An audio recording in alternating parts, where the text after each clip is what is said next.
Group 1 ఎగ్జామ్లో Geography సిలబస్లో mains point of వ్యూలో ఉన్నటువంటి సిలబస్లో ఫస్ట్ యూనిట్లో ఉన్నటువంటి అంశాలను మనం డిస్కస్ చేస్తున్నాం. ఇక్కడ అభ్యర్థులు ఒక విషయాన్ని గమనించాలి. Prelims point of view preparation, mains point of view preparation అని వేరువేరుగా చేయొద్దండి. మెయిన్స్ సిలబస్ దగ్గర పెట్టుకోండి. దాన్ని ఇప్పుడు మనం డిస్కస్ చేస్తూ వస్తున్నాము. దాంట్లో మీకే అర్థమవుతుంది ఇది ప్రిలిమ్స్ రావచ్చా, మెయిన్స్కి రావచ్చా అనే ఒక అంశం మీకే అర్థమవుతుంది. అదే సందర్భంలో నేను ప్రిలిమ్స్ విషయానికి వచ్చినప్పుడు ప్రిలిమ్స్కి ఇంపార్టెంట్ అని చెప్తాను. మెయిన్స్ పాయింట్ ఆఫ్ వ్యూలో వచ్చినప్పుడు మెయిన్స్కి ఈ ప్రశ్న ఇక్కడ రావడానికి అవకాశం ఉందని చెప్పడం జరుగుతుంది. మీరు కూడా ఇదే పాయింట్స్ని నోట్ చేసుకొని ఆ ప్రశ్న ఏదైతే ఉందో ఆ ప్రశ్నకి నేను చెప్పేటువంటి ఆన్సర్స్ని మీరు పాయింట్స్ రూపంలో నోట్స్ ప్రిపేర్ చేసుకొని దాన్ని ప్రిపేర్ అవ్వండి. ఇంకా మీకు అవకాశం ఉంటే ఇంకా మంచి ఇన్ఫర్మేషన్ ఏమైనా దొరికితే దాన్ని కూడా యాడ్ చేసుకోండి. All the best. సో ఇప్పుడు మనము మెయిన్స్ పాయింట్ ఆఫ్ వ్యూలో ఉన్నటువంటి సిలబస్లో ఫస్ట్ టాపిక్ ఉన్నటువంటి ఇండియా సంబంధించినటువంటి భారతదేశానికి సంబంధించినటువంటి భౌగోళిక స్వరూపము, నైసర్గిక స్వరూపాల గురించి మనం చర్చిస్తున్నాం. దాన్నే physical setting and physiography of India అంటున్నాం. ఇప్పుడు భారతదేశాన్ని కనుక మనం గమనించినట్లయితే దాని యొక్క అక్షాంశ రేఖాంశ పరిధులు కనుక మనం చూసినట్లయితే, అక్షాంశ రేఖాంశ పరిధులు కనుక చూసినట్లయితే ఇది ఉత్తరార్ధగోళంలో ఉన్నటువంటి భూభాగము. ఈ ఉత్తరార్ధగోళంలో ఉన్నటువంటి భూభాగంలో ఏ అక్షాంశాల మధ్య విస్తరించి ఉన్నది, ఏ రేఖాంశాల మధ్య విస్తరించి చూసినట్లయితే ఇది ద్వీపకల్ప భారతదేశంలో 8 డిగ్రీల 4 నిమిషాల ఉత్తర అక్షాంశం నార్త్ లాటిట్యూడ్ నుంచి 37 డిగ్రీల 6 నిమిషాల ఉత్తర అక్షాంశం మధ్య, ఇక పశ్చిమానికి వచ్చేసరికి 68 డిగ్రీల 7 నిమిషాల తూర్పు రేఖాంశం నుంచి 97 డిగ్రీల 25 నిమిషాల తూర్పు రేఖాంశాల మధ్య విస్తరించి ఉంది. 8 డిగ్రీల 4 నిమిషాల ఉత్తర అక్షాంశం నుంచి 37 డిగ్రీల 6 నిమిషాల ఉత్తర అక్షాంశం మధ్య, 68 డిగ్రీల తూర్పు రేఖాంశం నుంచి 97 డిగ్రీల తూర్పు రేఖాంశం మధ్య విస్తరించినటువంటిది మన భారతదేశం. ఇక అక్షాంశ పరిధిగా చూసినట్లయితే సుమారుగా 30 అక్షాంశాల మేర విస్తరించి ఉంది. రేఖాంశాల పరంగా చూసుకున్నా కూడా 68కి 97కి 29 పైన వస్తున్నాయి కాబట్టి 30 రేఖాంశాల మధ్యన విస్తరించి ఉంది. దానితో పాటుగా 23.5 డిగ్రీల ఉత్తర అక్షాంశ రేఖ నార్త్ లాటిట్యూడు దేశాన్ని సుమారుగా 2 అర్ధభాగాలుగా విభజిస్తుంది. Almost it divides into 2 equal halves. 2 అర్ధభాగాలుగా విభజిస్తుంది. ఈ 23.5 డిగ్రీల ఉత్తర అక్షాంశం ఏ రాష్ట్రాల గుండా వెళ్తుందంటే పశ్చిమాన Gujarat, next Rajasthan, Madhya Pradesh, Chhattisgarh, Jharkhand, west Bengal, Tripura and Mizoram. ఈ రాష్ట్రాల గుండా వెళ్తుంది. ఏ రాష్ట్రాల గుండా వెళ్తుందంటే గుజరాత్, రాజస్థాను, మధ్యప్రదేశ్, 4 ఛత్తీస్గఢ్, 5 జార్ఖండ్. సో వీటిలో వెళ్ళేటువంటి రాష్ట్రాల్లో రాజస్థాన్ గుండా అత్యధిక దూరం ప్రయాణిస్తుంది. రాజస్థాన్ గుండా అత్యధిక దూరం ప్రయాణిస్తుంది. సో రాష్ట్రాలు చూసినట్లే గుజరాత్, రాజస్థాను, మధ్యప్రదేశ్, ఛత్తీస్గఢ్, జార్ఖండ్, వెస్ట్ బెంగాల్, త్రిపుర అండ్ మిజోరాం ఈ రాష్ట్రాల గుండా వెళ్తుంది. రాజస్థాన్లో అత్యధిక దూరం ప్రయాణిస్తుంది. ఇక మరొక రేఖను కనుక చూసినట్లయితే 82.5 డిగ్రీల తూర్పు రేఖాంశ రేఖ. ఇది ఎందుకు మనం ప్రామాణికంగా తీసుకోవాల్సి వచ్చిందంటే భారతదేశము రేఖాంశాల పరంగా చూసినట్లయితే 30 రేఖాంశాల మధ్య విస్తరించి ఉంది. 30 రేఖాంశాల మధ్య విస్తరించింది. భూమి సూర్యుడి చుట్టూ తిరిగేటప్పుడు సూర్యుడి చుట్టూ తిరిగే క్రమంలో ఏమవుతుందంటే ఒక చుట్టూ తిరగడానికి అంటే ఒక భ్రమణం చేయడానికి 24 గంటలు పడుతుంది. అంటే 360 డిగ్రీలు భ్రమణం చేయడానికి 24 గంటలు పడితే 1 డిగ్రీ భ్రమణం చేయడానికి ఎంత పడుతుందంటే 24/360, 24 గంటలు కాబట్టి ఇంటూ 60 నిమిషాలు వేసుకుంటే 61, 66, 64 అండి. సో 4 నిమిషాల సమయం పడుతుంది. అంటే భారతదేశము తూర్పు రేఖాంశం ఇక్కడ మొదట 97 డిగ్రీల 25 నిమిషాలు ఉన్నటువంటి ఈ భాగం మీద పడినటువంటి సూర్యకిరణాలు మరలా పశ్చిమానికి వచ్చేసరికి 68 డిగ్రీల రేఖాంశం మీద పడడానికి అంటే 30 రేఖాంశాలు ప్రయాణించాలి కాబట్టి భ్రమణం చేయాలి కాబట్టి ఇది ఏమవుతుందంటే ఈ భ్రమణంలో 30 డిగ్రీల రేఖాంశాలు భ్రమణం చేయడానికి కొంత సమయం పడుతుంది. ఇప్పుడు మనం చూసాం 1 డిగ్రీ రేఖాంశం భ్రమణం చేయడానికి వచ్చే సమయము 4 గంటలు అయితే 30 డిగ్రీలు భ్రమణం చేయడానికి ఎంతసేపు పడుతుందంటే 30 × 4 120 నిమిషాలు పడుతుంది. అంటే 2 గంటల సమయం పరిధి ఉంది. అంటే తూర్పు రేఖాంశాలు అంటే తూర్పు ఉన్నటువంటి తూర్పు భారతదేశం లేదా ఈశాన్య భారతదేశం నుంచి సూర్యకిరణాలు మరలా పశ్చిమాన ఉన్నటువంటి సౌరాష్ట్ర ప్రాంతానికి లేదా పశ్చిమాగ్ర భాగానికి రావడానికి పట్టే సమయం ఎంత ఉంటుందంటే 120 నిమిషాల సమయం పడుతుంది.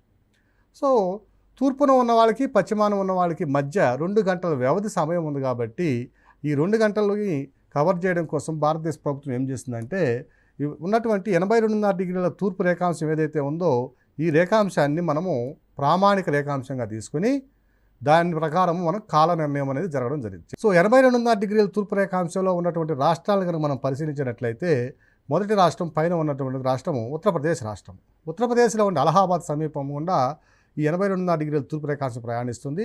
ఈ అలహాబాద్ ప్రాంతంలో మధ్యాహ్న సమయంలో 12 గంటల సమయంలో సూర్యుడు నెత్తి నిలవన ఉన్నప్పుడు ఉన్న సమయాన్ని 12 గంటలుగా మనము సెట్ చేసుకుంటే అదే సమయము దేశమంతటా కూడా మనం అందరం కూడా యథావిధిగా తప్పనిసరిగా మనం ఫాలో కావాల్సిన అవసరం ఉంది. సో ఈ విధంగా చూసినట్టే రేఖాంశం అది. ఇక ఈ రేఖాంశము ఉత్తరప్రదేశ్లో అలహాబాద్ గుండా దాని కింద దిగువన ఉన్నటువంటి ఛత్తీస్గఢ్లో రాయ్పూర్ సమీపంలోను, తర్వాత ఒరిస్సా గుండాను, ఆంధ్రప్రదేశ్లో ఉండే కాకినాడ సమీపంలోను, అట్లాగే మరొక యానాం అక్కడ ఉన్నటువంటి కాకినాడ ప్రాంతంలో ఉన్నటువంటి యానాం మన పుదుచ్చేరి కేంద్రపాలిత ప్రాంతంలోని భాగమైనటువంటి యానాం సమీపం గుండాను వెళ్తుంది. సో ఈ రేఖాంశం 82.5 డిగ్రీల తూర్పు రేఖాంశ రేఖ.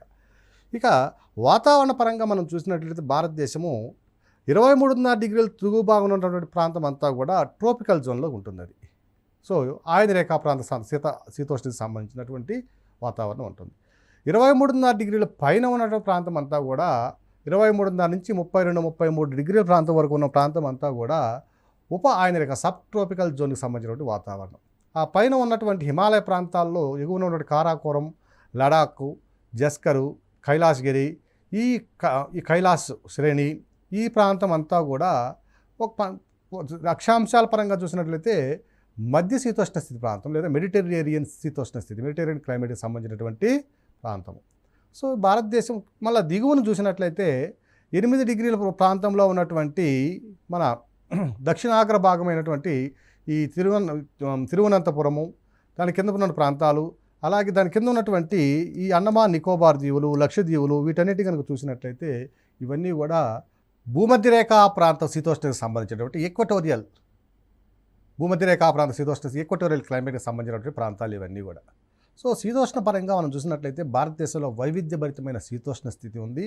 అలాగే అనేకమైనటువంటి వైవిధ్యభరితమైన అంశాలు కూడా మనం ముందు చూడవచ్చు. సో ఈ శీతోష్ణ స్థితి అనేక రకాలంటే భూమధ్యరేఖా ప్రాంతపు శీతోష్ణ స్థితి ఉన్నది, అలాగే ఆయనరేఖా ప్రాంతపు శీతోష్ణ స్థితి, ఉప ఆయనరేఖా ప్రాంత శీతోష్ణ స్థితి, పైన ఉన్నటువంటి మధ్యధరా శీతోష్ణ స్థితి, వీటన్ని ఇన్ని శీతోష్ణ స్థితిలో ఉన్నప్పటికీ భారతదేశ శీతోష్ణ స్థితిని మనం ఏం చేస్తున్నామంటే ఋతుపవన శీతోష్ణ స్థితిగా మనము పరిగణిస్తున్నాం. సో మొత్తం మీద శీతోష్ణ చూసినట్లయితే ఋతుపవన శీతోష్ణ స్థితిగా మనము పరిగణిస్తున్నాం. ఇక సెట్టింగ్లో వచ్చినటువంటి మరొక అంశం ఏమిటంటే మొత్తం భారతదేశ వైశాల్యాన్ని కనుక చూసినట్లయితే 32,87,263 చదరపు కిలోమీటర్లు. 263 చదరపు కిలోమీటర్లు. సో స్వాతంత్రానంతరం భారతదేశం నుంచి తూర్పు పాకిస్తాను, పశ్చిమ పాకిస్తాన్ విడిపోయిన తర్వాత అంటే బంగ్లాదేశ్ పాకిస్తాన్గా విడిపోయిన తర్వాత భారతదేశం యొక్క మొత్తం వైశాల్యం 32,87,263 చదరపు కిలోమీటర్లు. ఈ వైశాల్య పరంగా చూసినట్లయితే భారతదేశం ప్రపంచంలో 7వ అతిపెద్ద దేశంగా ఉంది. 32,87,000 చదరపు కిలోమీటర్లతో మొత్తం భూభాగంలో ప్రపంచ భూభాగంలో 2.4% ఆక్రమిస్తుంది. మొత్తం ప్రపంచ వైశాల్య భూభాగం యొక్క వైశాల్యంలో 2.4%గా ఆక్రమిస్తుంది. మొత్తం అతిపెద్ద దేశాలను కనుక చూసినట్లయితే మొట్టమొదటి రష్యన్ ఫెడరేషన్, రష్యా దీని యొక్క వైశాల్యం సుమారుగా 17 మిలియన్ల చదరపు కిలోమీటర్లు. 17 మిలియన్ల చదరపు కిలోమీటర్లు. రెండవది కెనడా, దీని యొక్క వైశాల్యం వచ్చి దాదాపు 9.9 మిలియన్ల చదరపు కిలోమీటర్లు. మూడవది యుఎస్ఏ, దీని యొక్క వైశాల్యం చూసినట్లయితే 9.6 మిలియన్ల చదరపు కిలోమీటర్లు. ఇక నాలుగవది చైనా, దీని వైశాల్యము 9.5 మిలియన్ చదరపు కిలోమీటర్లు. ఐదవది ఆస్ట్రేలియా. 5 బ్రెజిల్ యొక్క వైశాల్యం వచ్చి సుమారుగా 8.5 మిలియన్ల చదరపు కిలోమీటర్లు. ఆరవది ఆస్ట్రేలియా వైశాల్యం వచ్చి సుమారుగా 7.7 మిలియన్ల చదరపు కిలోమీటర్లు. ఇక ఏడవది అతిపెద్ద దేశం ఏమిటంటే ఇండియా యొక్క వైశాల్యం ఎంత అంటే 32,87,263 చదరపు కిలోమీటర్ల వైశాల్యంతో మొత్తం ప్రపంచ వైశాల్యంలో 2.4% భూభాగాన్ని ఆక్రమించి ఇది 7వ అతిపెద్ద దేశంగా ఉంది. ఇక దీని తర్వాత దేశాలు కనుక చూసినట్లయితే 8వది అర్జెంటీనా, 9వది కజకిస్తాన్, 10వది వచ్చి అల్జీరియా. సో వైశాల్య పరంగా చూసినట్లయితే భారతదేశము విభజనకు పూర్వం మొత్తం వైశాల్యం ఎంత అంటే 42,27,378 చదరపు కిలోమీటర్లు. విభజన అనంతరము వైశాల్యం వచ్చి 32,87,263 చదరపు కిలోమీటర్లు. అంటే విభజన ద్వారా భారతదేశం సుమారుగా 9.32 సో 9.96 లక్షల చదరపు కిలోమీటర్ల వైశాల్యాన్ని కోల్పోవడం జరిగింది. 9.96 లక్షల చదరపు కిలోమీటర్ల వైశాల్యాన్ని మనం కోల్పోవడం జరిగింది. సో దీని ప్రకారం చూసినట్లయితే భారతదేశము మనకి 7వ అతిపెద్ద దేశము. ఇక భారతదేశానికి ఉన్నటువంటి నామన్ క్లేచర్ ఆఫ్ ఇండియా అంటే భారతదేశానికి ఉన్నటువంటి పేర్లను కనుక మనం పరిశీలించినట్లయితే భారత్కి అధికారికంగా 2 పేర్లు ఉన్నాయి, భారత్, ఇండియా. సో ఈ ఇండియా అనే పదము ఇది ఉరిపెట్టారంటే గ్రీక్స్ దీన్ని మన సింధు నదిని వాళ్ళు ఇండస్ అని పిలిచేవాళ్ళండి. సింధు నదిని గ్రీక్ లిటరేచర్లో, గ్రీక్ యొక్క సాహిత్యంలో ఇండస్ రివర్ అని పిలిచేవాళ్ళు. ఈ ఇండస్ రివర్నే పర్షియన్స్ సింధు అని పిలిచేవాళ్ళు. సింధు. టర్కులు దీన్ని ఎస్ని పలకలేక, కొంతమంది పర్షియన్స్, టర్క్స్ కూడా ఎస్ని పలకలేక సింధుని హిందూ అని పిలిచేవాళ్ళండి. హిందూ. సో ఇండస్ రివర్నే హిండస్సు. ఆ ప్రాంతంలో ఉన్నటువంటి ప్రజల్ని గ్రీకులు ఇండోయ్ అంటే, పర్షియన్స్, టర్క్స్ వీళ్ళు ఏమన్నారంటే వీళ్ళు హిందూస్ని, హిండస్ ప్రాంతంలో ఉండేవాటిని హిందూస్ అన్నారు. సో హిందూ అనే పదం it has been derived from the foreign literature. ఇది మనకు సంబంధించినటువంటి పదం కాదు, కానీ అదే మనకు ప్రామాణికంగా ఈరోజు మనకి ఉన్నది. సో ఇక ఋగ్వేదంలో దీన్ని ఆర్యవర్త, భరతఖండము అనే రకరకాల పేర్లతో కూడా పిలవడం జరిగింది. సో వీటిలో కాకుండా మనకు నామన్ క్లేచర్ ప్రకారం చూసినట్లయితే భారతదేశానికి 2 అధికారిక నామాలు ఉన్నాయి. ఇక ల్యాండ్ ఫ్రంటియర్ కనుక చూసినట్టే భారతదేశం హద్దులను కనుక చూసినట్లయితే చాలా ఇంపార్టెంట్, ఎగ్జామినేషన్ పాయింట్ ఆఫ్ వ్యూలో చాలా ఇంపార్టెంట్ అండి ఇది. మొత్తము భారతదేశము తనకు ఉన్నటువంటి 7 సరిహద్దు దేశాలతో 15,200 కిలోమీటర్ల అంతర్జాతీయ సరిహద్దును కలిగి ఉంది. అంతర్జాతీయ సరిహద్దు మొత్తం పొడవు ఎంత అంటే 15,200 కిలోమీటర్ల పొడవును కలిగి ఉంది. అవి ఏ దేశాలంటే మొట్టమొదటి దేశము బంగ్లాదేశ్, రెండవది చైనా, మూడవది పాకిస్తాన్, నాలుగవది నేపాల్, ఐదవది మియన్మార్, ఆరవది భూటాన్, ఏడవది ఆఫ్ఘనిస్తాన్. సో ఈ మొత్తం 15,200 చదరపు కిలోమీటర్లో ఏ దేశం ఎంతెంత సరిహద్దును పొడవు కలిగి ఉందంటే బంగ్లాదేశ్ అత్యధికంగా 4,096 కిలోమీటర్ల పొడవుని సరిహద్దుగా కలిగి ఉంది. మొత్తం 100%లో ఇది ఎంత శాతాన్ని ఆక్రమిస్తుందంటే 27% ఆక్రమిస్తుంది. ఇక చైనా 2వ అతిపెద్ద సరిహద్దు రేఖను కలిగి ఉండి 3,917 కిలోమీటర్ల పొడవుని సరిహద్దు కలిగి ఉంది. ఇది 25.7% ఆక్రమించింది. ఇక పాకిస్తాన్ కనుక చూసినట్లయితే 3,310 కిలోమీటర్ల సరిహద్దును కలిగి ఉంది. నేపాల్ 1,752 కిలోమీటర్లు, మయన్మార్ వచ్చి 1,458 కిలోమీటర్లు, భూటాన్ 587 కిలోమీటర్లు. ఆఫ్ఘనిస్తాన్ కొన్ని పుస్తకాల్లో 90 ఉంటుందండి, యాక్చువల్గా ఇది 82-88 కిలోమీటర్లో ఉంటుంది. సో సుమారుగా ఒక 80 కిలోమీటర్ల సరిహద్దుని కలిగి ఉంది. 80 కిలోమీటర్ల సరిహద్దుని కలిగి ఉంది. మొత్తము 15,200 కిలోమీటర్ల సరిహద్దులో బంగ్లాదేశు మొత్తము 15,200 కిలోమీటర్లు బంగ్లాదేశు 4,096 కిలోమీటర్ల సరిహద్దుతో మొదటి స్థానంలో ఉండి మొత్తం సరిహద్దులో 27% ఆక్రమించి ఉంది.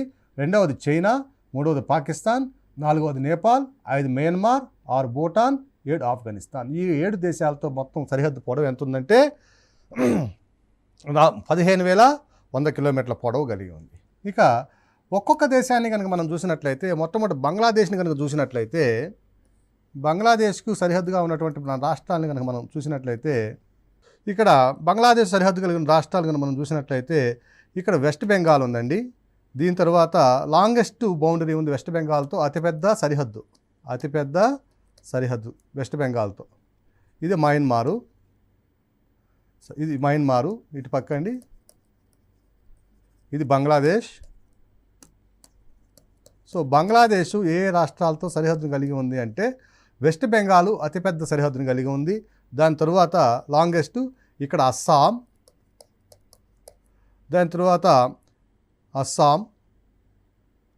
మేఘాలయ, దీని ఇక్కడ మేఘాలయ, ఇక్కడ త్రిపుర, ఈడ మిజోరాం. సో వెస్ట్ బెంగాల్, అస్సాం, మేఘాలయ, త్రిపుర, మిజోరాం రాష్ట్రాలతో బంగ్లాదేశ్ మొత్తము 4,096 కిలోమీటర్ల మేర సరిహద్దు పొడవును కలిగి ఉంటే వాటిలో అతిపెద్ద సరిహద్దు పొడవు వెస్ట్ బెంగాల్ కలిగి ఉంది. ఇది మొత్తం వచ్చి 2,200 చిల్లర. వెస్ట్ బెంగాల్తో బంగ్లాదేశ్కు ఉన్న సరిహద్దు పొడవు 2,200 కిలోమీటర్ల మేర సరిహద్దును కలిగి ఉంది. సో ఇక్కడ మనకి ఫిల్మ్స్ పాయింట్ ఆఫ్ వ్యూలో అనేక సార్లు సివిల్స్లో కానీ గ్రూప్స్లో కానీ వచ్చిన ప్రశ్నలు ఏమిటంటే బంగ్లాదేశ్తో సరిహద్దు కలిగిన రాష్ట్రాల క్రింది వానిలో ఏవి అని ఒక 4 ఆప్షన్స్ ఇవ్వడం జరుగుతుంది. లేదా బంగ్లాదేశ్తో సరిహద్దు లేని రాష్ట్రాలు ఏవి అనే ఒక ఆప్షన్ కూడా ఇవ్వడం జరుగుతుంది. సో వీటిని కనుక మనం చూసినట్లయితే వెస్ట్ బెంగాల్తో అస్సాము, మేఘాలయ, త్రిపుర, మిజోరాం రాష్ట్రాలతో సరిహద్దును కలిగి ఉంది మన వెస్ట్ బెంగాల్, మన బంగ్లాదేశ్. తరువాత దీనికి సంబంధించినటువంటి సరిహద్దు రేఖను కనుక మనం గమనించినట్లయితే 1947లో భారతదేశ విభజన సమయంలో అప్పుడు నియమించినటువంటి కమిటీ, రాడ్ క్లిఫ్ కమిటీ అని ఒక కమిటీ నియమించడం జరిగింది. మౌంట్ బాటన్ ఏర్పరిచినటువంటి committee sir Cyril Radcliffe అధ్యక్షతన ఒక కమిటీని వేయడం జరిగింది భారతదేశం నుంచి పాకిస్తాన్ విడిపోయే సందర్భంలో. సో ఈ బంగ్లాదేశ్ యొక్క మొదటి పేరు ఈస్ట్ పాకిస్తాన్. ఈ ఈస్ట్ పాకిస్తాన్కి పశ్చిమ పాకిస్తాన్కి మధ్య సరిహద్దు రేఖను గుర్తించిన committee sir Cyril Radcliffe committee. So ఈ భౌగోళికంగా ఏదైతే రేఖ విభజిస్తుందో ఈ రేఖను ఏమంటున్నామంటే రాడ్ క్లిఫ్ రేఖ అంటున్నాం. 1947లో భారత ప్రభుత్వం ఏర్పరిచినటువంటి, అప్పుడు బ్రిటిష్ ప్రభుత్వం ఏర్పరిచినటువంటి రేఖ ఇది. సో ఈ రాడ్ క్లిఫ్ రేఖ ఏ రాష్ట్రంతో అత్యధికంగా సరిహద్దు కలిగి ఉందంటే అది వెస్ట్ బెంగాల్ రాష్ట్రంతో 2,272 కిలోమీటర్ల మేర సరిహద్దు కలిగి ఉంది. సో రాడ్ క్లిఫ్ రేఖ ఏ రాష్ట్రంతో అత్యధికంగా అంతర్జాతీయ సరిహద్దు కలిగి ఉంది భారతదేశంలో అంటే వెస్ట్ బెంగాల్తో 2,272 కిలోమీటర్ల పొడవు మేర సరిహద్దును కలిగి ఉంది. సో ఇది బంగ్లాదేశ్ సంబంధించినటువంటి అంశం. ఇక రెండవది కనుక మనం చూసినట్లయితే రెండవది ఇండో చైనా బౌండరీ. సో భారత్కి చైనాకి మధ్య ఉన్నటువంటి ఈ దాన్ని కనుక చూసినట్లయితే అంతర్జాతీయ సరిహద్దుని కనుక చూసినట్లయితే ఇక్కడ జమ్మూ అండ్ కాశ్మీరు, ఇది లడాక్, హిమాచల్ ప్రదేశ్, ఉత్తరాఖండ్, ఉత్తరప్రదేశ్, ఇది నేపాల్, ఇక్కడ సిక్కిం, అరుణాచల్ ప్రదేశ్, ఈ రాష్ట్రాలు ఉన్నాయి. సో చైనాతో సరిహద్దు కలిగిన రాష్ట్రాలు కనుక మనం చూసినట్లయితే జమ్మూ అండ్ కాశ్మీరు రాష్ట్రంగా ఉన్నప్పుడు, అతిపెద్ద రాష్ట్రంగా ఉన్నప్పుడు, అంటే ఇప్పుడు కేంద్రపాలితంగా విడిపోయింది అది. జమ్మూ అండ్ కాశ్మీరు అతి పొడవైనటువంటి అంతర్జాతీయ సరిహద్దును కలిగి ఉంది. చైనాతో అతిపెద్ద సరిహద్దును కలిగి ఉంది. దాని తర్వాత హిమాచల్ ప్రదేశ్, ఉత్తరాఖండ్, సిక్కిము, అరుణాచల్ ప్రదేశ్. సిక్కిము, అరుణాచల్ ప్రదేశ్ ఈ రాష్ట్రాలు చైనాతో సరిహద్దును కలిగినటువంటి రాష్ట్రాలు. సో ఇండో చైనా బౌండరీని 3 రకాలుగా విభజించడం జరిగింది. Western boundary, middle sector boundary, eastern sector boundary అని 3 రకాలుగా విభజన చేసుకున్నాం. మనకి పాకిస్తాన్కి, బంగ్లాదేశ్కి ఉన్నటువంటి అంతర్జాతీయ సరిహద్దు అధికారికంగా భారతదేశ విభజన సమయంలో ఏర్పడినటువంటి సరిహద్దు. ఈ సరిహద్దు రేఖ రాడ్ క్లిఫ్ రేఖ. కానీ చైనా విషయానికి వచ్చేసరికి మనకు స్వాతంత్రానంతరం చైనాతో ఇప్పటి వరకు కూడా ఏనాడు కూడా అంతర్జాతీయ సరిహద్దు మీద ద్వైపాక్షిక ఒప్పందాలు అనేవి జరిగిన దాఖలాలు అనేవి లేవు ఇప్పటి వరకు కూడా. 1912లో సిమ్లా ఒప్పందం ప్రకారము ఒక మెక్మోహన్ అప్పట్లో ఉన్నటువంటి భారతీయ వ్యవహారాలకు సంబంధించిన సలహాదారు, బ్రిటిష్ పార్లమెంట్లో భారతీయ భారతదేశానికి సంబంధించిన సలహాదారు సర్ మెక్మోహన్ అనే ఒక అధ్యక్షతన ఒక కమిటీని ఏర్పరచడం జరిగింది. ఆ మెక్మోహన్ అప్పుడు గీసినటువంటి అంటే భారతదేశానికి అప్పట్లో ఉన్న టిబెట్ ప్రభుత్వానికి మధ్య కుదుర్చుకున్న ఒప్పందం ప్రకారం మెక్మోహన్ రేఖను అంతర్జాతీయ సరిహద్దుగా గుర్తించడం జరిగింది. ఈ మెక్మోహన్ రేఖ కూడా పూర్తి స్థాయిలో ఎక్కడా కూడా అంటే జమ్మూ అండ్ కాశ్మీర్ నుంచి అరుణాచల్ ప్రదేశ్ వరకు నియమించబడలేదు. కేవలం అరుణాచల్ ప్రదేశ్ ప్రాంతంలో ఉన్నటువంటి ఈ భాగంలో మాత్రమే మెక్మోహన్ రేఖ అనేది మనకి గుర్తించడం జరిగింది. సో వెస్టర్న్ సెక్టార్లో ఉన్నటువంటి బౌండరీ ఉన్నటువంటి పశ్చిమ ప్రాంతంలో ఉన్నటువంటి సరిహద్దు కలిగినటువంటి రాష్ట్రము జమ్మూ అండ్ కాశ్మీరు, లడాక్. తర్వాత మధ్య ప్రాంతంలో ఉన్నటువంటిది హిమాచల్ ప్రదేశ్, యూకే అంటే ఉత్తరాఖండ్. ఈ 2 రాష్ట్రాలు మధ్య ప్రాంతంలో సరిహద్దు కలిగినటువంటి రాష్ట్రాలు. ఇక తూర్పు ప్రాంతంలో ఈస్టర్న్ సెక్టార్లో అరుణాచల్ ప్రదేశ్ సరిహద్దు కలిగినటువంటి రాష్ట్రంగా మనకు ఉంది. దీని తర్వాత జమ్మూ అండ్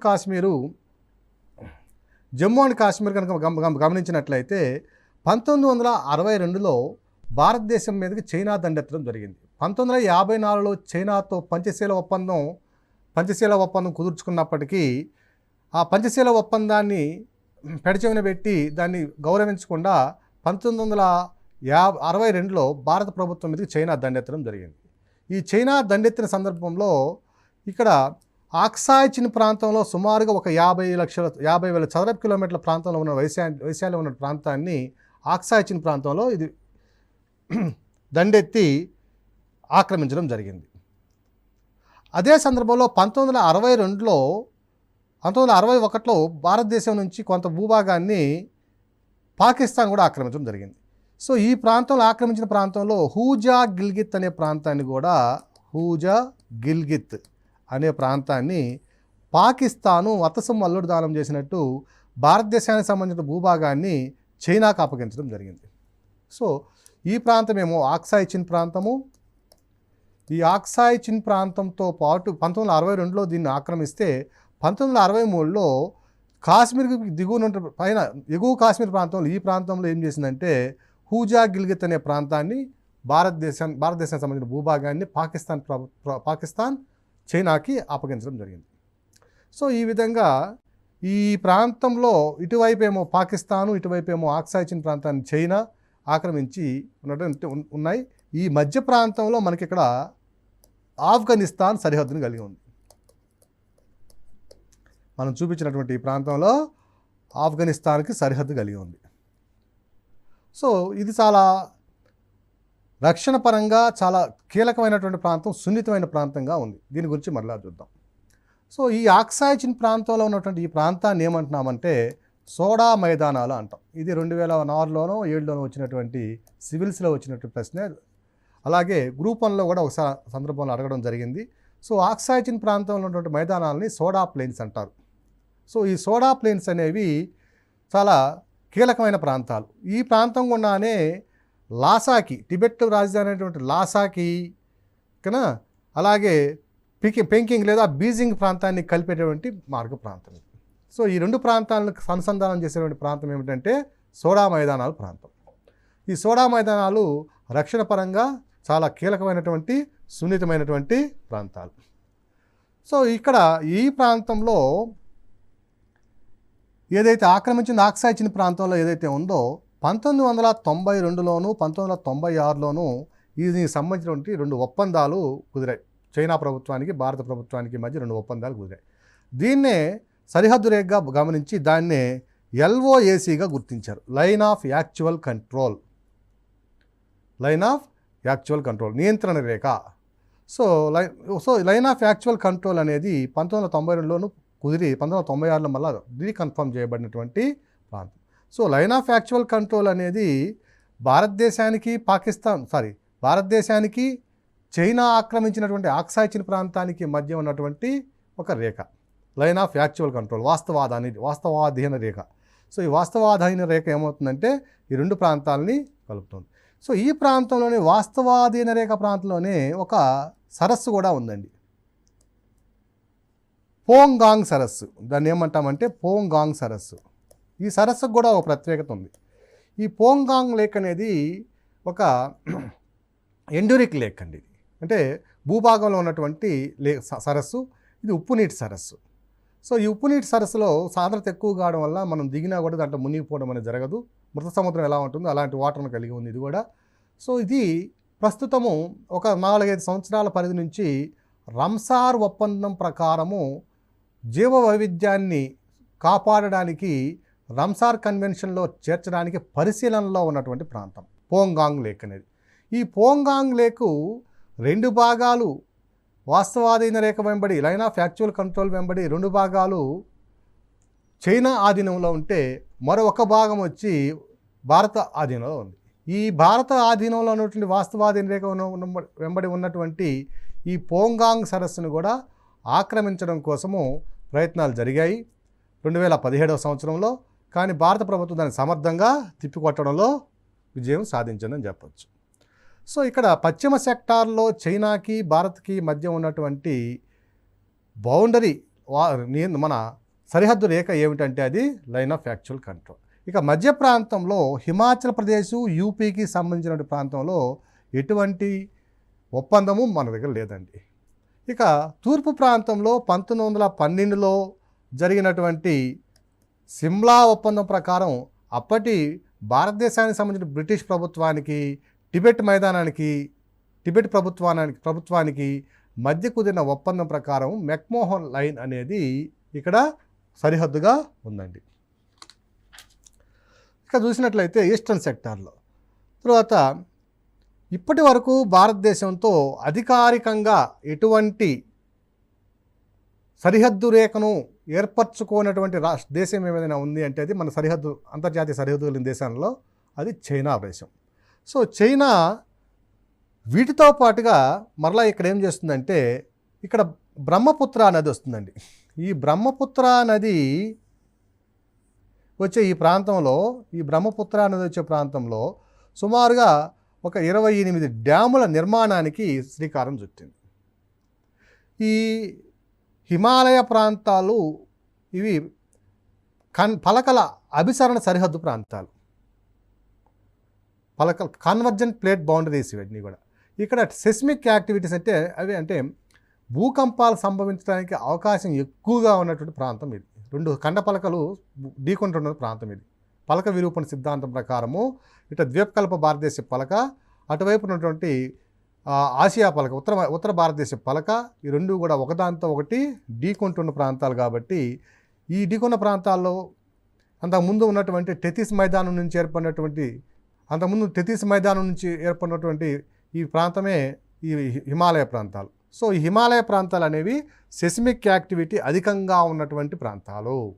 సో ఈ ప్రాంతాల్లో ఏమాత్రం భూకంపాలు సంభవించినా మనకి ఈ డ్యాముల నిర్మాణం వల్ల తీరని నష్టం కలిగే అవకాశం ఉంది. ఒక డ్యామ్ తెగినప్పటికీ లేదా ఒక డ్యామ్ కూలిపోయినా ఆ ప్రభావం కింద ఉన్నట్టు వరుస డ్యాములు, సిరీస్ ఆఫ్ డ్యామ్స్ ఉన్నాయి కాబట్టి ఒక విశృంఖల చర్యలాగా జరిగి కింద ఉన్నటువంటి పాకిస్తాన్తో, తూర్పు పాకిస్తాన్ అంటే బంగ్లాదేశు, దాని కింద ఉన్న వెస్ట్ బెంగాలు, ఇవన్నీ కూడా బీహారు, ఒడిస్సా, ఈ ప్రాంతాలన్నీ కూడా తీవ్రమైనటువంటి వరదలకు గురి కావాల్సిన సందర్భం అంటే పరిస్థితి ఏర్పడవచ్చు.